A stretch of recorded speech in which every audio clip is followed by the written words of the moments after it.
Hello YouTube, Bane666 here. So late last year I did a video on Pauline Hanson, an Aussie politician who is presently doing a inquiry into the family court.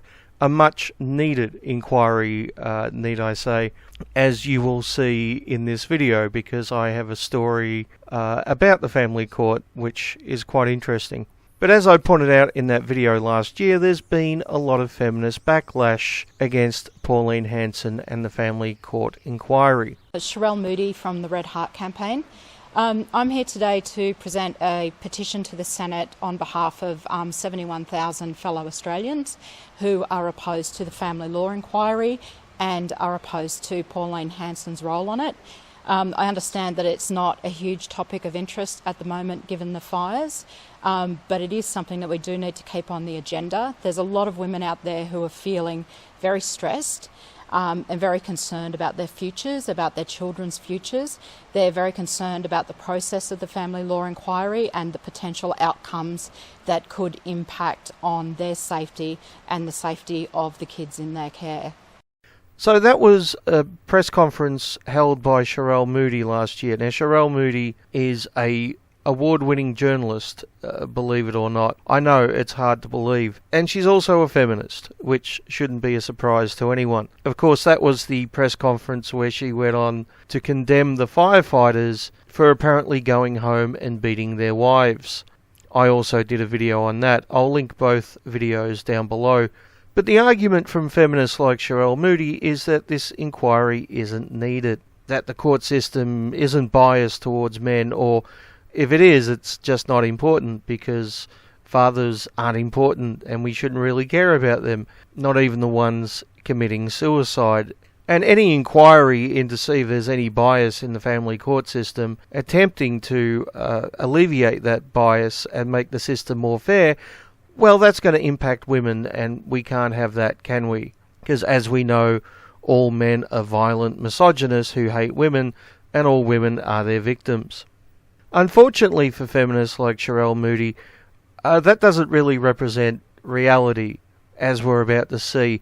Now, I came across this article written by a woman who married a man who went through a rather nasty divorce, and she details about how fucked up the family court system is and how her and her new husband got totally fucked over by it. Now, normally in these videos I do extensive commentary. I'm not going to in this one. I think this story speaks for itself, as you're about to see. I write this article as a woman. One who has recently soldiered with her husband through what can only be described as a very bloody and extremely one-sided war. I witnessed the family court and child support favor and reward my husband's former wife, ignoring countless, very significant factors. I don't claim to have vast expertise on the Australian family court or child support systems, only local, first-hand experience and some wisdom gained along the way. From what I have experienced, it is clear that these systems are in desperate need of review and reform. Before proceeding, I want to clarify my position. I happen to personally know many women who have experienced negative decisions from both the family court and child support, whereby their former husbands have been favored. I fully support the position of my fellow women who have suffered under the rigors of these systems, and do not wish to detract from this. However, my experience has indicated a current and very clear bias against men and fathers. I married a wonderful man in 2013. He had a young son, whom he cared with his former spouse, let's call her Wendy, on a 50/50th time basis. My husband was the sole payee of child support. Wendy was disinterested in working, and had been a serial welfare abuser both prior to and after that former marriage. Not long into our marriage, I began to realize that our sanctuary of coupledom was becoming negatively infiltrated. Wendy was a formidable presence, constantly forwarding bills and costs for the son, attacking us, accusing us, and criticizing us. There was a notepad that traveled between the two homes, in the son's school bag. Dealing with the notepad became a dread to my husband and me. I began to feel more and more like I wasn't the only wife in my marriage. On her refusal, My husband and Wendy did not settle property at the culmination of their marriage. So, in yet another sense, she was very much tied up with our lives.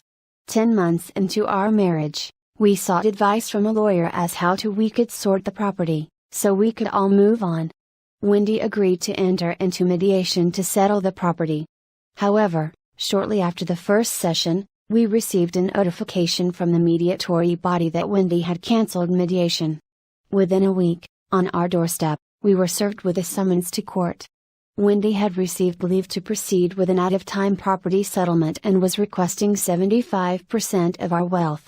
I remember asking myself the question, how has she been given permission to seek so much? It seemed to me unfair and unlawful. A nasty 3.5-year battle followed that 75% claim. During multiple court appearances I watched lawyers, barristers, registrars and magistrates ignore significant factors pertaining to Wendy, including that she brought no assets into that marriage, was abusive as wife and mother, was disinterested in working, entered into adultery, and refused to contribute to the majority of costs of the child. Further to this, Wendy's barristers saw fit to abuse my husband and accuse him of warehousing money because he chose to donate money to the church, of which we are members. During one trip to the family court, I left the building to top our parking meter. I noticed a solo man distributing pamphlets that advertised for the rights of men in family law. I willingly received a pamphlet and declared my full support for his cause. I walked away musing, perhaps the biases and injustices that we were experiencing within the family court are common, and not isolated to our case. Later I asked our lawyer if there was a bias towards women in the family court.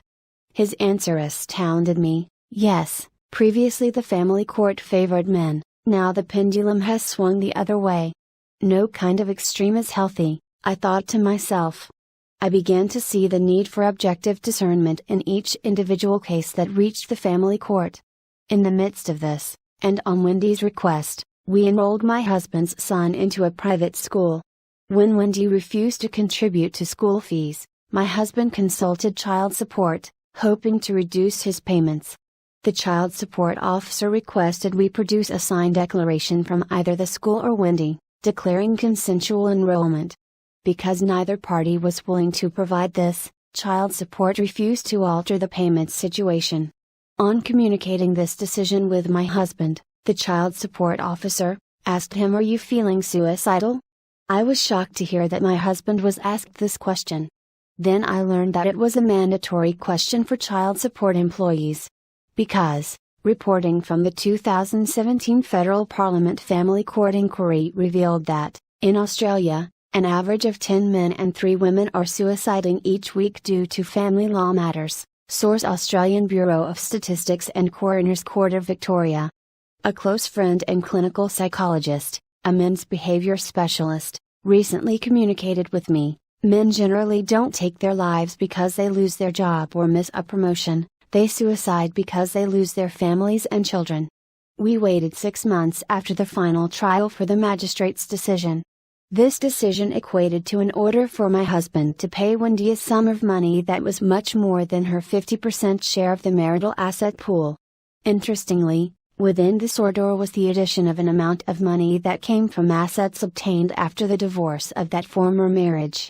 After looking into legislation surrounding out-of-time property settlements, we discovered that there was very little. It was an anything-goes scenario. All assets, marital and post-marital, could be put on the table. I was horrified. This was a great incentive for spouses to wait for an opportune time to property settle. On advice, we chose to appeal the court's decision to include post-marital assets in the order. The appeal trial was even more of bloodbath than the former trial. All 3 appeal judges again ignored significant factors, and sided with Wendy. 2 notable declarations made by the judges included, "She deserves a portion of the post-marital assets and she did a great job, as a wife and mother." I thought to myself, have any of you even looked at the evidence or read the affidavits? The result of our court appearances included an order to pay Wendy a sum equal to 85% of the original marital asset pool. In order to raise this money and pay our legal fees, my husband and I were required to access all of our savings, sell all of our shares, and remortgage our home, Within 6 months of the end of court proceedings, my husband received a message via text from Wendy. It read, "Our son will be living with me now, don't bother coming to pick him up." The very next day my husband received a phone call from child support. They communicated that there had been a change in the circumstances in the care of his son, that Wendy had claimed 100% custody. My husband was asked if he agreed with this, to which he answered no. Over the following days, many additional calls from child support ensued. The result of these was that child support chose to support the position of Wendy, and my husband was informed that he must pay 100% child support to her. Currently, it has been 14 months since we have seen or heard from my husband's son. His mother now owns an unencumbered home, has a bank account full of savings, and receives a substantial weekly wage from us via child support. Recovering from the pain of losing his son has been a slow journey for my husband. Additionally, as a newly married couple, rebuilding our relationship after years of trauma has been a gradual process. Recently, my husband and I attended a forum on Australian family law and child support. I was astounded to see an audience that was about 80% men. During the course of the evening, we heard many sad stories, all from men. Men who had been forced to pay 100% child support, those who had been prevented from seeing their children, some who had been falsely accused of violence, others who were suicidal and depressed, and still more who had endured lengthy and costly family law proceedings. Based on my experience over the past few years, if I was asked the question, has there been a degradation of men's rights in Australian family law and child support? My answer would be yes. I stand with the fathers and men who have been subject to unlawful and unspeakable biases through family law and child support in Australia. Equally, for all of the people who have been impacted in some way by these systems, I pray for healing and restoration. My thanks go out to the One Nation Party for the push, and to the Morrison government for establishing the Kern Joint Select Committee on Australia's family law system. This committee has been appointed to run an inquiry on both Australian family law and child support systems. I anticipate a favourable response from this inquiry in October 2020. Now, I do have to say, just with any story that you read on the internet, you have to take it with a grain of salt, because we are only getting one side of the story. But, having said that, I think everything in that story does ring true. It's things that I've heard before from people who have been through the family court, some of which are my friends. So it's a very, very believable story, and very much a horror story. This is why we need to have a conversation about the family court, and we need to have an inquiry to try to fix it. A court should not start from a position of bias towards one group of people. It should be neutral. And it most definitely is biased towards women, which is exactly how feminists like Sherele Moody like it. So much for gender equality, right?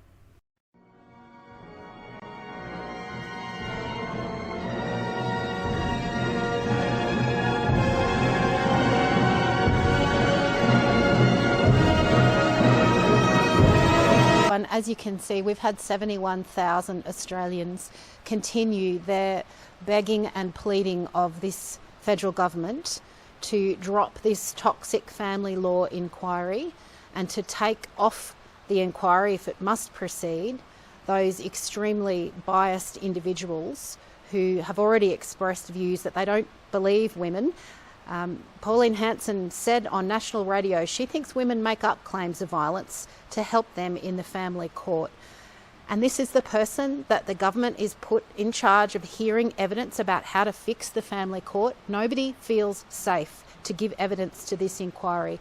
All of the folk that I'm speaking with, whether they're the domestic violence frontline service providers, whether they are survivors of violence, whether they are relatives of victims of domestic violence, are all speaking with one voice saying, we don't feel safe to give evidence to this inquiry, and we think this inquiry is making us less safe in our homes. The government has had so many opportunities to fix the family law system. There have been report after report with clear recommendations on what needs to be fixed to speed up the process and make sure that there is proper training for those involved so that the interests of children and women are paramount. And instead, the government is using it like a plaything, and they've now got yet another politicised inquiry to either stall or simply throw a bone to Pauline Hanson, using women and children as pawns. I think it's absolutely disgusting, and we stand with the 71,000 Australians who've signed this Change.org petition calling for Senator Hanson to be removed from the inquiry, and we at the Greens also think the whole inquiry should be scrapped. It is not safe. It is making the situation less safe for women and children, and the government knows what needs to be done to fix the family court. It should simply get on with fixing the family court and make sure that the interests of children and women and all parents are properly protected through that justice system.